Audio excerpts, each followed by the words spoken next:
go for launch. 5. Quiet, numbskulls. I'm broadcasting. Anything can happen in the next half hour. 4. My friend, we cannot keep this a secret any longer. This whole thing is insane. 3. Quiet, please. I am analyzing. Where's the kaboom? 2. There was supposed to be an earth-shattering kaboom. 1.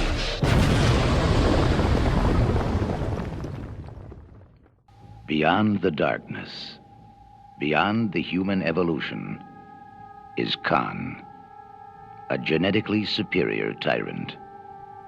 Exiled to a barren planet, banished by a starship commander he is destined to destroy. Left for dead, he has survived. I'll chase him round the moons of Nibia and round the Antares maelstrom and round perdition's flames before I give him up. There she is. There she is. Fire!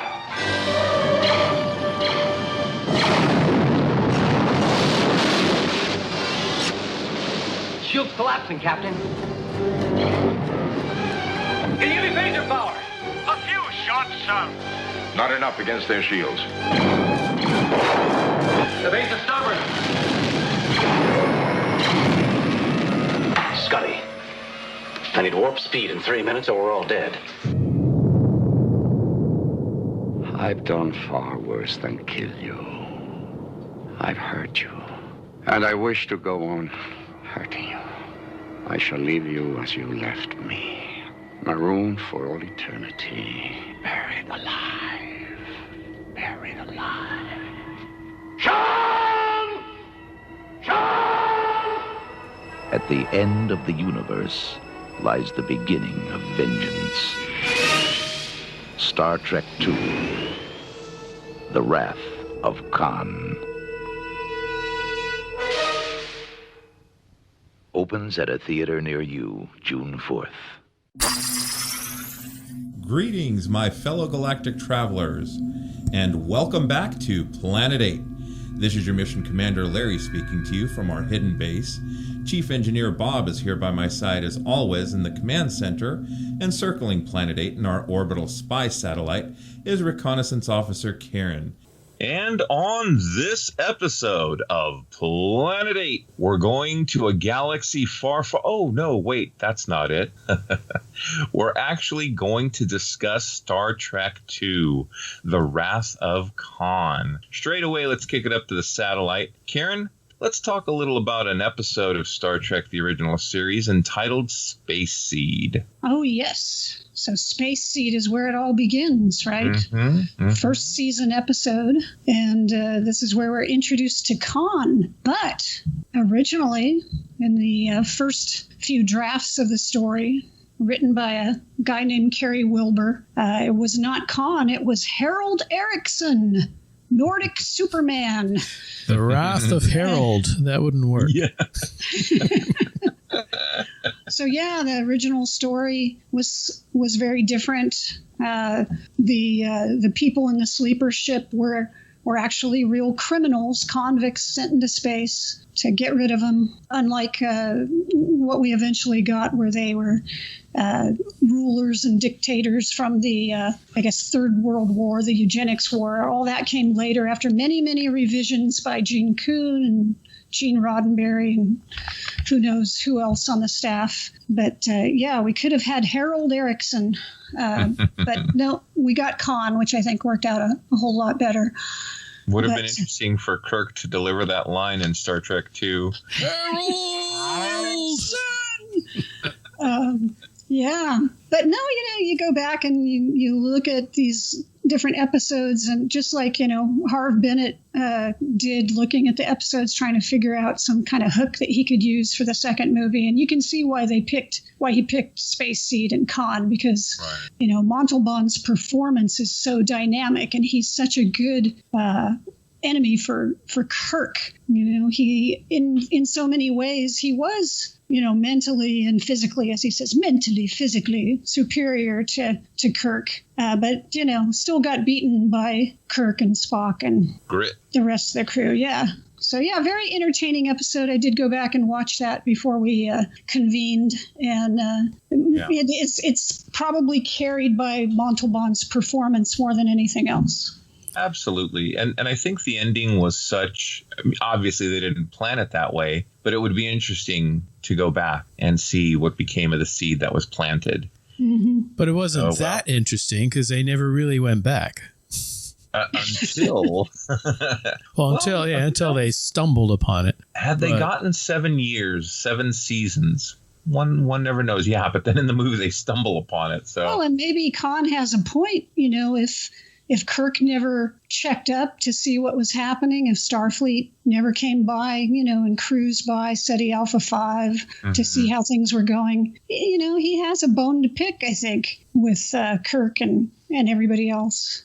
I mean, whether it was intentional or not, look at how the governments of the world will kind of like liberate a nation or a country and then just kind of leave all the equipment and pull out all the advisors and, you know, the money and stuff. I mean, Starfleet is as good as it is in the movies and shows. It's still a bureaucracy, which some of the films have tried to like deal with. But anyway.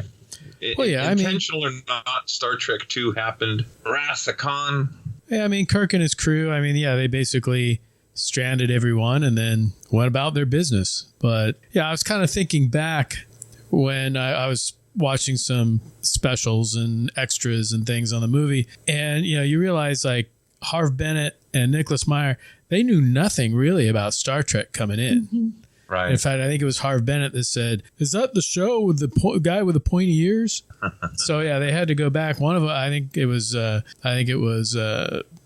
Bennett that went back and like watched all the episodes on 16 millimeter film in his garage. Right. Mm-hmm. And really, if you think back, if you don't really know anything about Star Trek and you look back at the original series and you're trying to find a villain or an antagonist, who else would there be other than Khan? Yeah. Yeah. Maybe Gary Mitchell, maybe Kang from Day of the Dove. But I mean, Khan just, as a Star Trek fan, I remember when they announced the movie and they announced that they were bringing back Khan, I was just like, what? Khan? Why are they doing Khan? Because Ricardo Montalban at the time was talking about rich Corinthian leather, and he was on the island as Mr. Rourke and with, you know, tattoo and the plane. So the plane, it was really, you know, it almost sounded like a joke that, you know, they're bringing this guy back, but it worked out quite well. Ricardo Montalban had his own doubts too. Because just like you said, he'd been doing Fantasy Island for years, and he had trouble remembering the role and what he did, and so he had to sit. You know, they sent him a tape of the episode, and he said, you know, he watched it over and over again, and then he started to like remember and feel the character. But then it still took being on set with Nick Meyer and getting direction from him to capture the essence of Khan. You know, he was kind of going over the top, and well, he is a little over the top in the film, but he was going way over the top, and Meyer had to kind of reel him in and say, you know, the thing about a crazy person is that, you know, they can just be calm and you don't know like when they're going to go off. And so it was that capturing that kind of explosiveness, that quiet explosiveness, and realizing, you know, he's super dangerous. It's almost like a rattlesnake or something. You don't know like what's going to happen next. Right. Yeah. And watching Space Seed too, one thing that kind of hit me, other than the fact that in the movie Khan recognizes Chekhov, even though Chekhov hadn't come in until the second season, so he was not in Space Seed. But I also noticed that Sulu was not in there either. George Takei was not in the episode. I think he was off shooting, what was it, Green Berets or something? Probably, yeah. So yeah, that was a big chunk of time where was it Bridge over the River Kwai or Green Berets? One or the other, but anyway, I think it was Bridge. Because I know there was a chunk of episodes in the first season that he wasn't in because he was off filming. But yeah, I know he wasn't in it either, but that was Lieutenant Spinelli. That's right. Yeah, the bridge crew was like, who are these people? Where did they all come from? But I know Walter Koenig at conventions would tell this story that Chekhov really was on the Enterprise back then. He just wasn't part of the bridge crew. And he was in the bathroom one time when Khan needed to use it. Yeah. And when he finally came out, Khan looked at him and said, "I never forget a face." So that was his explanation for explaining why Khan knew who the heck Chekhov was. You know, as a side note, a sad side note, it used to be fun to go to these conventions in the 70s and 80s and even into the 90s. And, you know, you'd have these actors up there saying, oh, here's an anecdote and here's a story. A lot of the ins and outs of the filming of the individual episodes they didn't remember because back then it was just a job, you know. But there's a point in time now where we don't have that. And I'm not talking pandemic, but as they start to pass away, we're not going to be able to interact with these people the way that we did and get these little nuggets of information and anecdotes that we can share with others. Well, something related to that, which kind of veers off, but I'll veer back. A friend of mine who was good friends with Jonathan Harris, who played Dr. Smith on Lost in Space. And he would go to conventions and people ask all these trivial questions about episodes. And like you say, they don't remember. So his stock answer was always, "Oh, yes, that was fun." Anytime he didn't know an answer to something, "Oh, yes, that was fun."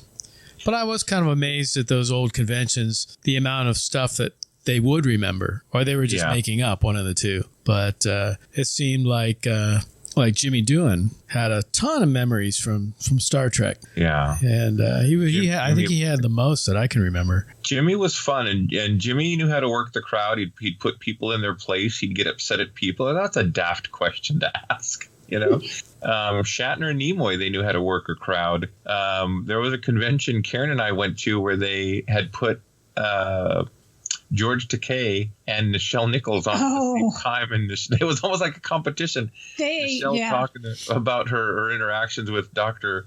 Martin Luther King, and George Takei talking about being in an encampment when the internment camp, and it kind of was like a tennis match almost. Well, they were trying to one-up each other on stuff. Nichelle, that's interesting because I also had an experience, blah, blah, blah. Well, George, I did this and blah, blah, blah, and they would just go back and forth and back and forth. It was like, how is this going to end?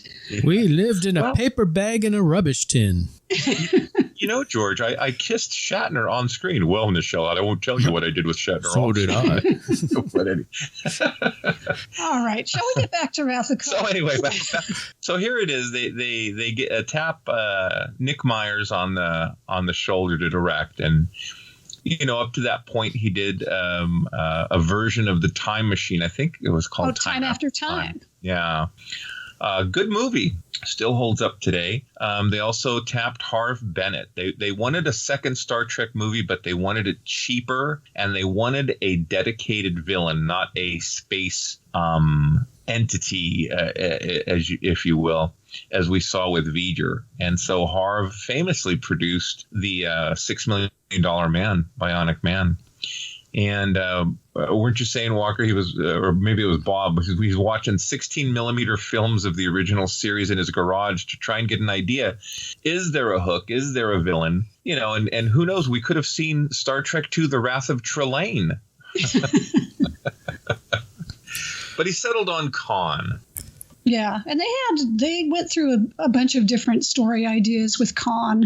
They had a writer, Jack Sowards, who came on, and Sowards had this whole thing where he had Khan having like psychic powers and building this like youth movement behind him, and they were going to call it War of the Generations, and it was still going to have Kirk's son. Kirk's son was going to be like Khan's lieutenant, and they were going to overthrow the Federation, and it was all this, all this crazy stuff. That didn't manifest, but it still had a lot of the kernels of the ideas that did show up in Wrath of Khan. You had Khan, you had Kirk's son. They had a weapon called, I think, the Omega weapon.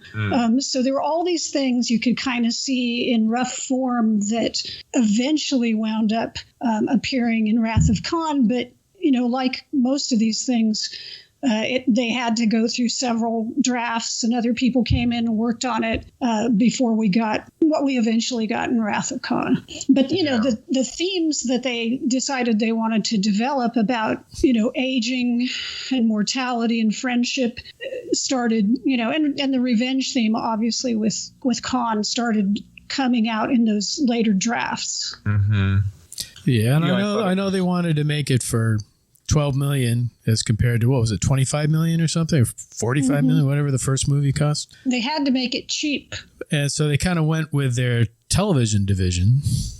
And when they approached Harve Bennett to say, hey, we need you to make this Star Trek movie, but we can only give you $12 million. And he said, I can make 3 movies for that. So I think immediately it was like, you're in.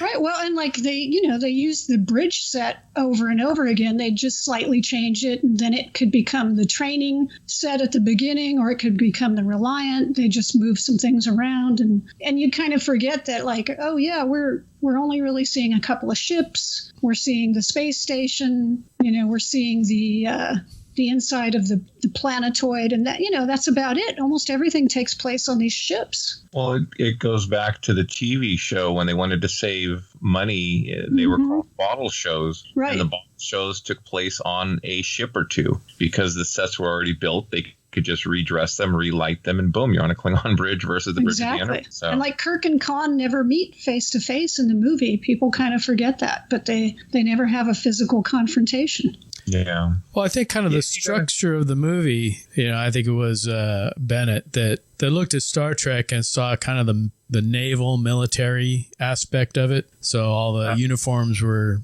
more naval. And I want to say that was Nick Meyer. Was that Nick Meyer? Yeah, that's what I got from the different interviews, that he took it back to Horatio Hornblower.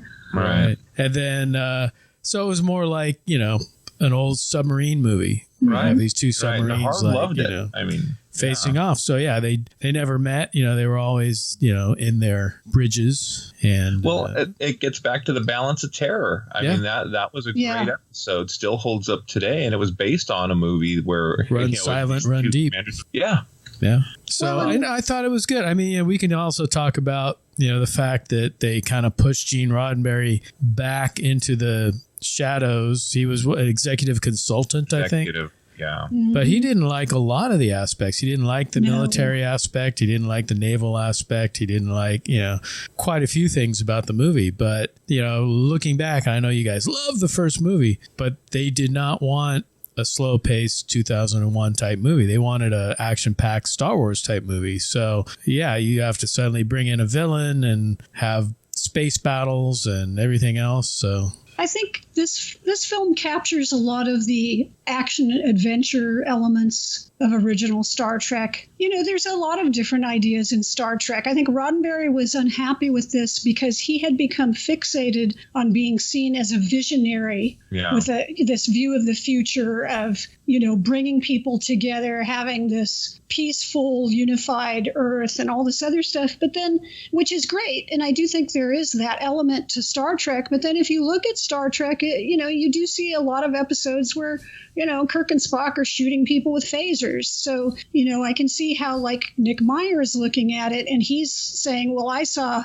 gunboat diplomacy. They would go in and say, we're peaceful, but, we've got this ship loaded with weapons, and we're telling you, here's what you need to do. So, yeah, there is a lot of conflicting messages going on there. And that's why even today, when you look at Star Trek fandom, there are those people who fixate on the peaceful message, and there are those people who fixate on, like, the ships and the phasers and all that stuff. You can take your pick. Well, going like way, way back to the beginning of things, didn't Roddenberry pitch the series as, like, Wagon Train in Space or Western in Space? Wagon Train to the Stars. Yeah. And you can see by the first pilot, but like Karen said, Gene was at a point in his life where he was pushing Star Trek, infinite diversity and infinite combinations. And by the way, you could buy the IDIC on Franklin Enterprise for $9.95 plus shipping. But and look, to be fair, Star Trek wasn't just Gene those 3 seasons. He was heavily involved in some of the seasons and some of the rewrites. But Star Trek, the motion picture, is like The Changeling to me. here comes this robot that was badly damaged, thinking Kirk is the creator. Not a lot of action. Space Seed, plenty of action. I mean, it did go back and forth. And, did these ships have weapons? And, well, yeah, they did. But so did the other ships that they encountered when they encountered Baylock, and the Facerius. Here's this ship that the Corbomite maneuver. I mean, Kirk just kind of like BS'd his way out of a conflict. Yeah, you're in deep space. You're dealing with what you have to deal with. I'm not saying what he did to Khan was right. What he did to Khan was wrong. And I think that's what makes a good story is you kind of feel for Khan. He lost the love of his wife. He basically went insane on this deserted planet that once its axis shifted, what could they eat? How did they survive? I mean, he went crazy. Well, if not for his superior intellect. Do not insult the superior intellect, Kirk. God, although the superior intellect was only two-dimensional, right? Yeah. Because that's how he was defeated, was Kirk had to think in 3 dimensions. I watched this film first time with Jasmine. We actually saw Shatner. He was doing the tour. Oh, that was fun. Cupertino. It was a lot of fun. So she had to put her cell phone away. And she watched the movie and she jumped in all the right scenes and she got all, into it. But she would get mad because I would repeat certain dialogue. She's like, can we just watch the movie, please? Oh, so you're one of those talk in the theater kind of guys. Yeah, under my breath. Z minus 10,000 degrees. But one thing I thought was interesting, though, was when they got the script together, they actually sent it to John and Bijo Trimble. So to take a look at, and she supposedly circled things and crossed things out and made notes, and they thought they would just say, oh, we'll send it to them, and they'll say, oh, that's nice, and send it back. Their blessing. Yeah. She edited the entire thing, but they did have the fans in mind when they were trying to make the movie. God love them. Those two helped shepherd a lot of what we know as Star Trek, not just the original series, but the next gen. Good people. I also think this is one of the best performances for Shatner. Well, and Nimoy too does a great job, but a lot of the film focuses on Kirk coming to grips with getting older. And I know that Shatner had a hard time dealing with that aspect of the script. Getting older. How old was Kirk in this film? He was supposed to be 50. My God. Yeah, see? I wish I was 50 again. They actually, at one point in the script, they had a line that said he was turning 50. And he was like, Shatner was very uncomfortable with it. So they took that line out. But Meyer had to work with Shatner a lot on this, and Bennett too, I guess, because it was hitting a little close to home. But they had to show that, hey, even though you're getting older, that doesn't necessarily mean that, you're not a valuable person, that you can't still, do things and be productive and et cetera, et cetera. And I thought that, Meyer was able to get a lot out of Shatner. He would talk about how he worked with him, that sometimes his initial take was always too big and too over the top, or, kind of cheeky or whatever. And so his method was to kind of do lots and lots of takes to wear him down so he would get tired, And his big example was the scene where they're going to take down the Reliance shields, and Kirk says, "Here it comes." The initial delivery was like, "Here it comes," and he's like, "No, Khan's a super genius. He's going to know what you're doing if you say it that way. You can't say it that way." So he kept making him say it over and over, and finally, by the time he got the last take, he was so bored and tired. He was just like, "Here it comes." It was just like, "Here it comes," and that was. The delivery was brilliant because he lowers his glasses at, "Here it comes, Khan." It's in that Shatner voice, and it's just like, I read that story too in the View from the Bridge book that Nick put out. A lot of good anecdotes like that. Yeah. Stories. I watched the film again with the director's cut with Nick Meyer's commentary, and I'd recommend that to anybody if they haven't done so yet, to watch with the commentary, because he has a lot of good little anecdotes. Definitely. And then if you look at Spock Nimoy. I mean, he did this movie figuring, this is going to be the last one, Right. And I'll just do it. But the character of Spock, though, in the first movie, he had gone through the Kolinar. Mm-hmm. He failed the Kolinar. And so he was kind of not quite Spock in the first movie. In the second movie, he was Spock. In Wrath of Khan, he's Spock. He's in charge. Before Kirk takes over, he's captain of the Enterprise. And then, of course, spoiler alert, he dies at the end. So then in the next two movies, he's trying to reform and regain all his memories. And so he's not quite Spock. So this is like the one movie where he's Spock. He's really the Spock that we remember. And 6 too, I think. Yeah, 6 he five, finally I came guess. back. But Yeah. This was the most balanced version. Spock had come to terms with his human half. Right. And his Vulcan half, and this was the best version of Spock, in my opinion. It was like he had matured, right? He went from being the adolescent who was, this is an analogy, of course, but, the adolescent who doesn't know who he is and what he is and everything. And then after the experience with V'ger and seeing how barren V'ger was, he realized that he was okay being half Vulcan and half human, right? He could manage that. And the relationship that he had with, I'm going to cry. There's that point in the film where he says, Admiral, you are my superior officer. You are also my friend. And they have that whole conversation about the needs of the many versus the needs of the few, which will pay off in aces at the end of the film and the beginning of Star Trek 3. But this was just, when you think about all the adventures that they had together and the relationship that they built. And as with any good book or movie or TV show, we take that relationship that we're reading about or we're watching and we equate it to our life, whether it's with our siblings, our friends, our family. And this was just so beautifully done. I mean, from start to finish. Yes, it was the Wrath of Khan, but it was also saying goodbye to a cherished friend and brother. And Nimoy had whatever business reasons and rationale that he had to leave Star Trek II. And if we have time, we'll get into how they convinced him to come back for Star Trek III and the rest of the series, as well as the J.J. Abrams films. But, just moving forward with that story, it was just great. And then bringing, like you said, Montalban, who just is so charismatic. I've told this story before at a convention, and it was Shatner and Montalban, and it was like, well, we never saw each other in the film, but here we are, face to face on the stage, and they had about 10 minutes together, Walker, and then 20 minutes separate. And Montalban had a very bad back problem, and this was towards the end of his life. He probably had a few more years left, but they had him propped up in this really nice armchair to sign autographs.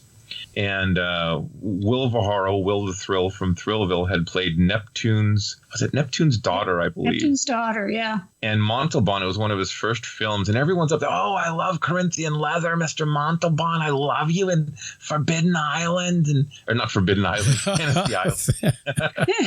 That's a plug for Tiki Lounge here in Alameda. And I go up and I'm like, oh, Neptune's daughter, and then he looked up and, oh, that was old Hollywood, and had a conversation, and all my fellow geeks next to me were like, oh my God, he's talking to him. It was a great, great experience. I have my Wrath of Khan poster signed by Shatner and Montalban, and it was a fun time. But back to the film. So they were able to bring not just Nimoy back, but they brought back Walter, because Walter was a holdout. Walter wasn't going to do Wrath of Khan. He didn't want to sit there and check off photon torpedoes. He wanted a story that involved Chekhov. What do you guys think about the Chekhov part of the story? So did this go all the way back to the animated series again? I'm sure he was a little pissed he wasn't in the animated series. Still holding a grudge. Yeah. But yeah, I mean, obviously that's probably why they added the whole scene with him and Khan, even though they had never met before. I thought it was interesting that they had him on the Reliant. He wasn't part of the Enterprise crew anymore. And it kind of, neither was Kirk. So you could tell that some time had passed from the original series, from the motion picture. They were going off on their different, career paths. Well, realistically, almost everybody should have been moving off to other ships, but you can't break up the crew. It was cool to see that, okay, well, Chekhov is moving off. He's become first officer on another ship. That's neat. It's interesting to read, that they had him review the script for accuracy as well, for like the Trekisms. And he was just sort of like, do I need to tell them that I wasn't in Space Sea? Nah. The needs of the many. Actually, the needs of the one outweighed the needs of the many in that case. Yes. Yeah. I was never a huge Chekhov fan. I hate to say stuff like that. But the role he played in this was really good. He was, kind of this connective tissue between, Khan and Kirk, bringing them together a little bit. So I thought he did good. I like the design of the Reliant. We've seen other ships in the series, and they all, at least the Federation ships, almost all looked like the Enterprise, and they probably were the Enterprise, just with different name and badges on the ship. But I was reading, I can't remember where, Harve Bennett was working on a woman named Golda. There's a television made-for-TV movie, and they send him the design for the Reliant, and he approves it, but he's looking at it upside down. That's why the nacelles are below the saucer section. In the initial drawing, the design, they were above, as all starships to that point were made, and so they got it back at ILM, and there wasn't enough time. There was no internet or anything. They couldn't send him another telegram, so they're like, well, he signed it with the nacelles down, and that's what they went with. And I think it became a very iconic ship. I mean, small plug for Eagle Moss. I have the Eagle Moss extra large version of the Reliant and the Enterprise, and it's just it's a beautiful ship. I think it's better looking with the nacelles on the bottom, and I mean, not only does it differentiate it from the Enterprise, but it's almost a sinister looking design. So it's like, oh yeah, this is the villain. Well, it was reminiscent of the Klingon, the D7 battle cruiser, right? Good with their point. nacelles on the bottom. So it was kind of like, oh, bad guy. Funny story. My friend Jay and I were going to watch the first J.J. Abrams film, or maybe it was Into Darkness. I think it was Into Darkness, actually. And, they were asking trivia questions before the film to win some red vines or whatever. And see if you guys know this. What, the Enterprise is NCC 1701. What is the numerical designation for the Reliant? Is it 1865? Very close. 64? 64. Okay. 64. You guys are amazing. I didn't even remember. Well, and Jay looks at me like, how the hell did you know that? And I'm like, shut up and eat the red vines. I'm a geek, okay? But anyway, Kirk's son, what an interesting part of the story to bring in, and unfortunately did not carry forward past the third film. Thoughts, feelings on missed opportunities with that? Were you surprised Kirk had an offspring? Did it add to the story of the Wrath of Khan? Because, they're juggling a few stories here. Obviously, the Khan story, the Kirk and Spock friendship, Walter Chekhov's, ordeal with the eel in the ear, and Captain Terrell. Did David make an impression, you guys, story-wise? My one big question about David. Mm-hmm. I mean, how old was Merritt Buttrick when he played the role? Or how old is David supposed to be? I think David was supposed to be, 22, something like that. And then there's a line that Kirk says where I haven't seen him in 15 years. So why didn't he know that Kirk was his father? Oh, I thought that line was referring to Khan. Mm-hmm. No, I thought it was referring, because he's talking to, Because I thought he says there's a man out there I haven't seen in 15 years. Who's trying to kill me. Show me a son that would be glad to help him. Glad to help him, yeah. Yeah, I don't know. It wasn't, maybe I misunderstood, but I thought he was referring to to David. And look, with movie years, it's just like, Star Wars Episode 3 to Episode 4. How old was Luke? How old's Obi-Wan? How old is Vader? You kind of, they screwed up, and you just kind of either go with it or, kind of like, well, that doesn't make any sense. What's the thing? He knew about David, apparently. Had he met David, or had she just told him about David? I did what you wanted. I stayed away. Well, yeah. So he knew. He knew. Yeah, it's... And she wanted David in her world, not his. Gallivanting around the galaxy in a starship. And then what does she do? She takes him out into space on a space station. It gets attacked by a genetically superior madman who kills almost everyone on the station. Good job, Mom. One of the pinnacle moments for me in the film is when they're in the Genesis cave, and Bones like, what the hell you want to eat? What's wrong with you? Well, first rule of survival, And he's sitting there eating, and he's, they talk about the Kobayashi Maru, and, can I cook or can't I? It took Starfleet Corps of Engineers so many months to, and, well, this is it. This is the no-win scenario. And Kirk looks with a smile and whips out his communicator. Spock, it's been 3 hours. What's the status? And they're all like, what the hell? And I don't like to lose. And then the music kicks in. Dun, dun, dun, dun, dun, dun, dun, dun, dun, dun, dun, dun, dun, dun. It does kind of summarize Kirk's character. Oh, my God.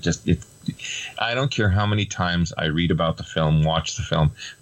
My adrenaline is pumping right now just thinking about that moment. So there's certain themes that are carried out in the movie, whether it's the Kobayashi Maru theme, which basically follows him through the entire film, or whether it's the needs of the many outweigh the needs of the few or the one. And then, you also have the aging aspect. I mean, there's a lot of threads in this film that just carry through the whole movie. Oh, yeah. And even beyond. I mean, some of the stuff carries on into other TV shows. They talk about the Kobayashi Maru. And does knowing that Spock will be resurrected diminish the impact or enjoyment of Wrath of Khan for you? That is a very good question. I don't know, because they said they did it at a test screening, and a lot of fans were coming out all depressed and everything, and they wanted a more upbeat ending, so they added that to it. But, it would have been more of a surprise having him back in the next film, coming the way they brought him back. But it's interesting because Harve Bennett was a studio guy. And the studio wanted a not so sad ending, and Harve was like, "Oh, great, we'll take the casket and we'll film it, in a forest." And Nicholas Meyer was like, "No, that is not the story that I signed up to tell." And over the years, Nick is like, "Well, okay, I guess it was, okay." But Spock was supposed to be dead, and I was devastated. That was the first movie I ever cried at. Yeah, I mean, what was this, 1983? 82. So I was in my teenage years. I can't do the math. I was 14, 13. And me and my friends, we all walked out crying, and it's like, teenage guys don't cry in front of each other. But we were just like, and we had that one thread of hope that, well, he's in a better place. He's on the Genesis planet. And we all started thinking, wait, his body's on the Genesis planet. They can bring him back, right? It's Star Trek. So I'm okay with it. My long answer is I was okay with Spock landing on the Genesis planet. Yeah, I mean, I was fine with it. And I know they just backed up the Brinks truck to Nimoy's driveway and promised him he could direct the next 2 movies. And he said, "I'm back." But, well, it wasn't a done deal. But it did leave it ambiguous, so. They left it ambiguous, so Star Trek 3 could have went one of 2 ways. That, Spock is on this beautiful new planet, and the Genesis effect had already taken effect, and it didn't have any bearing or effect on his body, and he's just laying in rest in, peace. The Katra. That was the thing that kind of caught me in Star Trek 3. It's like these Vulcans have this soul that they can throw a piece of into, Yeah. Yeah, but it's Star Trek, so it's like, okay, well, Kirk, line in the fold. Kirk did, become part of Leslie. Oh God, what's her name? Anyway, Well, Souls I mean, yeah, go ahead, Walker. Well, it's just, I mean, you think about what would they have done if they didn't have Spock? I mean, they could have kept Saavik and kind of tried to move her into that spot, maybe. And they could have done it successfully because Saavik was Spock's student, if you will, you know. Mm-hmm. Well, speaking of Saavik, are you in the Alley camp or are you in the Curtis camp? Alley. Definitely Alley. There was zero hesitation. What about you, Bob? No, I preferred her. I'm just wondering why she did not continue in the role, because I never really saw anything about that. What was it? Unless she went on to Cheers at the time, but I think, yeah, she had moved on to something else. But then Robin Curtis, who they brought in, I think, like for Star Trek VI, they originally wanted to bring Saavik back, but then they decided, well, they didn't want to bring Robin Curtis back because they weren't entirely happy with her performance. And then Kirstie Alley was not available. And then there was some discussion about, well, do we really want to make Saavik a traitor? And so then they just created Valeris instead. But I mean, when you watch it, you can tell it's like, that's really supposed to be Saavik. So yeah, it's too bad. I think Saavik would have, had Nimoy not come back, I think Saavik would have been fine. And even when Nimoy came back, I mean, too bad it wasn't Kirstie Alley. But now, one thing they never really explained in the movie was supposedly Saavik was half Vulcan, half Romulan, right? Mm-hmm. Right. And there's that one kind of throwaway line where McCoy just looks at her as she leaves the elevator and says, "Wonderful thing, that Romulan ale." But yeah, they never really explained that fact, or they never really follow up on that fact in her character. Yeah. They never had a chance to develop the character past that. And, you know, honestly, Star Trek, those movies were about the big three. I mean, it was fun that we had, you know, Uhura, Chekhov, and Sulu along for the ride. And Scotty. Yes, and Mr. Scott. You know, and look, eventually Sulu got the Walter treatment, and he got off the Enterprise and actually became a captain. So, you know, it's funny. One character that when I was watching Space Seed, I kind of realized, you know, this was like the most underused regular character in Star Trek. And that was Lieutenant Kyle in the transporter room. He might have a line here and there. He usually gets knocked out or pushed aside or whatever. But I mean, he was in quite a few episodes and they never really did anything with him other than leave him standing in the transporter room. But he got to be in Wrath of Khan. He did. He got to be in Wrath of Khan. He was on the Reliant, so he's still hanging in there, even though he's always on the sideline. It was interesting. Nimoy, you know, he was done. Star Trek II, Spock's dead. Studio's telling Harve, we want Spock back. And so they start talking to Nimoy, and Nimoy's like, you know, we'll talk money, but I want to come back in and I want to direct. And the studio's like, no way, shape, or form are we going to have an actor direct a major motion picture. And he, you know, whatever discussions, whether Harve helped him, I mean, Nick Meyer stayed on as producer for the other films, but Nimoy got to direct 3 and 4. And a lot of people, you know, they think, well, 2's the best, but some people think 4 is the best. And, you know, we can discuss that another time, which camp we're in and why. But yeah, Nimoy, and then he, you know, directed 3 Men and a Baby and, you know, a lot of other things after Star Trek II. And did the Ballad of Bilbo Baggins. That was before Star Trek II.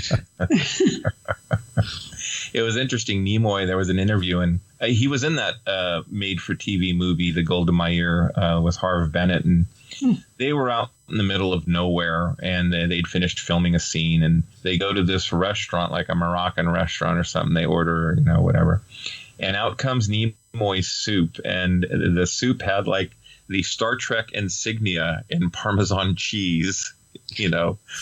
And nobody said anything to him. Nobody asked for an autograph or anything like that. They very respectfully brought the soup out, gave him their meal, and then he's like, it was the most out-of-the-way place that you would ever think anyone would know about Star Trek, but they knew, you know, and they were very respectful. So these movies and this TV show, obviously it launched a franchise with The Next Generation and Deep Space Nine, Voyager, Enterprise, the J.J. Abrams films. Speaking of which, as we're coming towards the end of our podcast, did either of you Did either of you watch Into Darkness? And do you have some thoughts about their version of Khan and how, spoiler alert, they switched the Spock and Kirk roles almost, in that Kirk dies at the end of the movie without giving his Katra to McCoy? Might I add.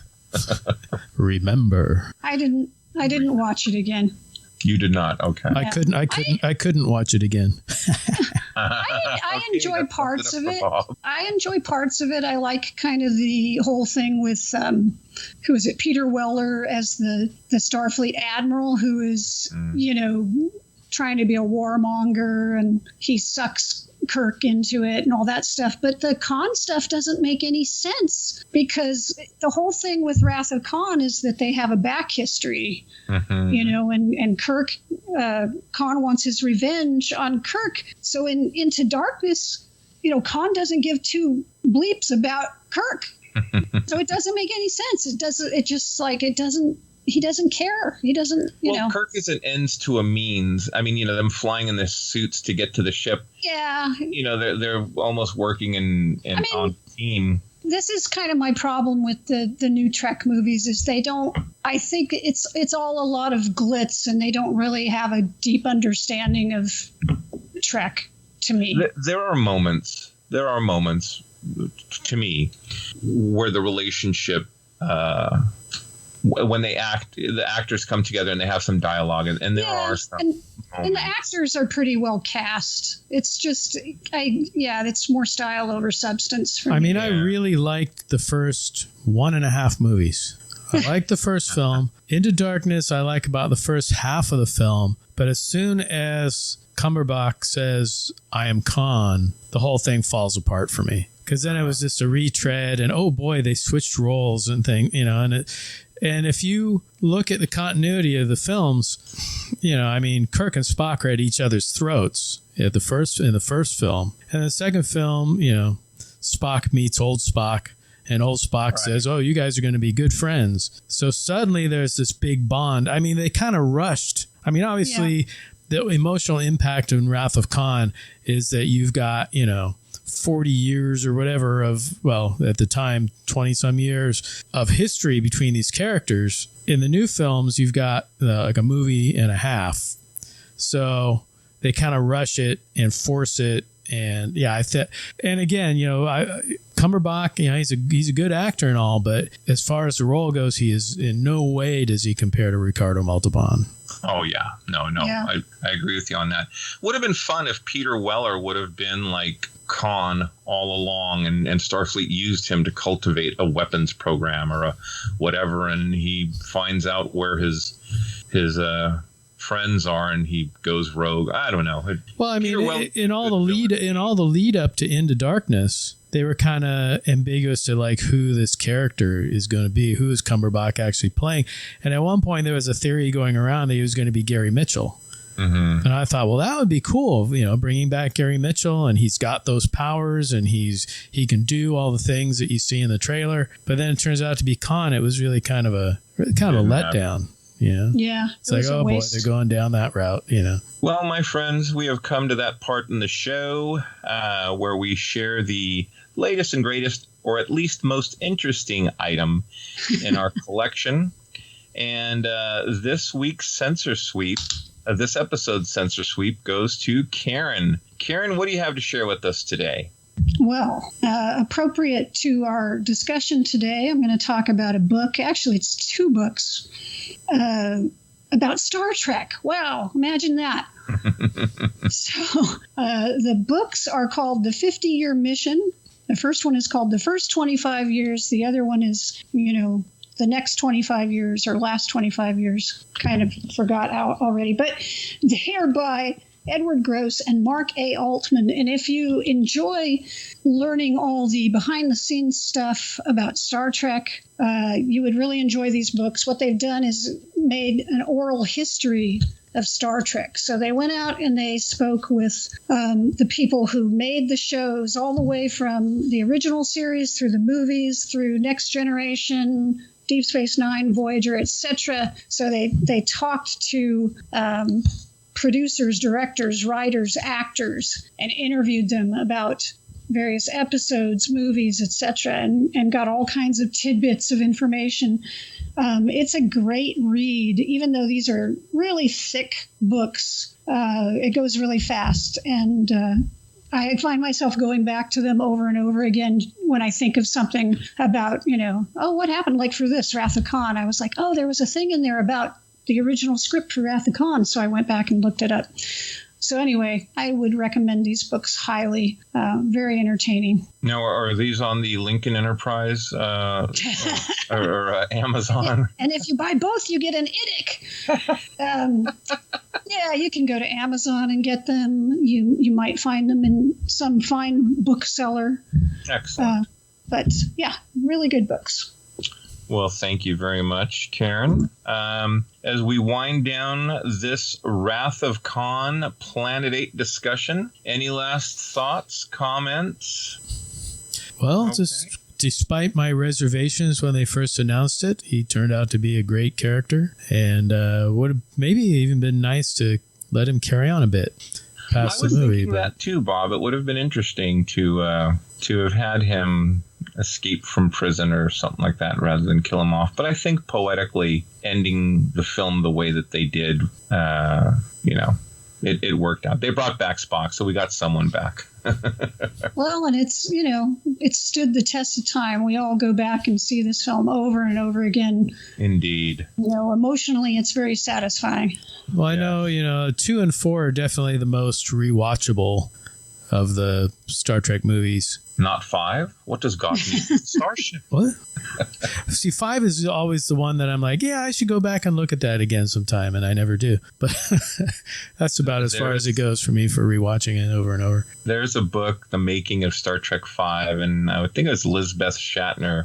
Pretty sure it was Lisbeth who put that together. And, the writer's strike and all this kind of stuff was going on at the time. And what they wanted to put on film and what they were forced to put on film was two different things. Not to defend, the work, but there are some moments in it. I mean, my biggest problem with 5 was Cybok. Same issue I have with Michael Burnham. It's like, why did you never mention your brother and half sister, or, half brother and adopted sister before Spock this? is a very private individual. Spock has this whole clan we don't know about. There's 4 more brothers and sisters that we don't know about, but they're going to make series about them. The thing about 5 that kind of cracks me up is that they started releasing like 2-disc sets of all the movies. And the second disc was like the director's cut, all the way through 4, and then 5 was up next, and Shatner was like all ready to do his director's cut, and they're like, "No, we're not going to do that this time." Poor Shat. And that might have actually been 90. The one that needed a director's cut. Yeah, we're lucky to have Mr. Shatner with us still. He is quite the entertainer, I'll tell you. Oh, yes. Hey, we should do a Planet 8 Shat Fest at some point. Devil's Reign, Incubus, Star Trek, White Comanche. Oh, my God. Go on and on. Anywho. Work on getting him for an interview. And if we do, then we'll do a Shatner episode. With that. Maybe I can do. I'll impersonate Shatner throughout the episode, and we can kind of have him interviewed that way. We'll grab clips of him from other interviews. And we're meandering now, so I think we should draw this episode to a close. You guys stay safe. Take care. Until next we meet. On that note, this will conclude this transmission from Planet 8. We would like to thank all of our intergalactic audience for listening. Be sure to head on over to our website at www.planet8podcast.com, where you can get more information on this episode's topic. For more conversation, find us on Twitter at Planet8Cast. Or on Facebook at facebook.com/Planet8Podcast. We want to thank you guys for tuning in each and every episode. We look forward to your input and opinions. Until next time, this is Planet 8 signing off. End transmission. By George, he's got it. It is the end.